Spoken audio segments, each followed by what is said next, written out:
అనకాపల్లి జిల్లా Yalamanchili constituency.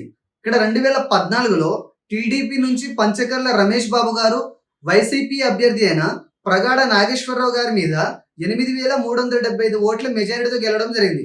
Final గా ఇక్కడ ఈ సీట్ ని టీడీపీ కైవసం చేసుకోవడం జరిగింది.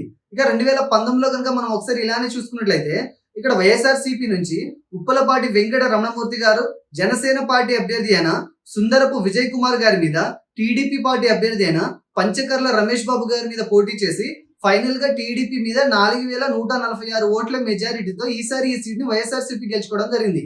ఇక 2024 ప్రస్తుత పరిస్థితిని కనుక మనం చూసినట్లయితే టీడీపీ, జనసేన, బీజేపీ కూటమి అభ్యర్థిగా జనసేన నుంచి సుందరపు విజయ్ కుమార్ గారు పోటీ చేయడం జరుగుతుంది. ఇక వైఎస్ఆర్సీపీ నుంచి రమణమూర్తి రాజు గారు ఇక్కడ పోటీ చేయడం జరుగుతుంది. వీరిద్దరి మధ్య జరిగే హోరాహోరీ పోరులో ఈసారి ఏ అభ్యర్థి గెలుస్తారో తెలుసుకోవాలంటే మనం ఒకసారి 2019లో టీడీపీ, జనసేన, వైసీపీకి పోలైన ఓట్ల సంఖ్యను మనం క్షుణ్ణంగా గమనిస్తే మనకు ఒక అంచనా వస్తుంది. 2019లో ఇక్కడ విడివిడిగా టీడీపీకి, జనసేనకి పోలైన ఓట్ల శాతాన్ని ఒకసారి కనుక మనం కలిపి చూసుకున్నట్లయితే సుమారుగా 87,000 పైచీలకు ఓట్లని రెండు పార్టీలు కలిసి గెలుచుకోగలిగాయి. ఇక్కడ వైసీపీకి 71,000 పైచీలకు ఓట్లు రావడం జరిగింది.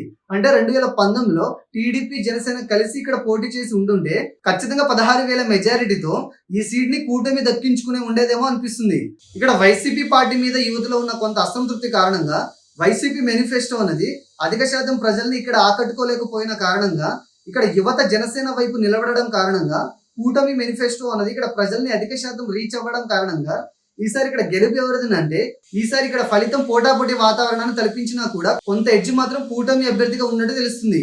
ఈ అంచనాన్ని పక్కన పెట్టి కొన్ని ముఖ్య సర్వేలను పరిశీలించి చూడగా కూడా ఇక్కడ కూటమి అభ్యర్థిగా విజయం దక్కే అవకాశం ఎక్కువగా కనబడుతుంది.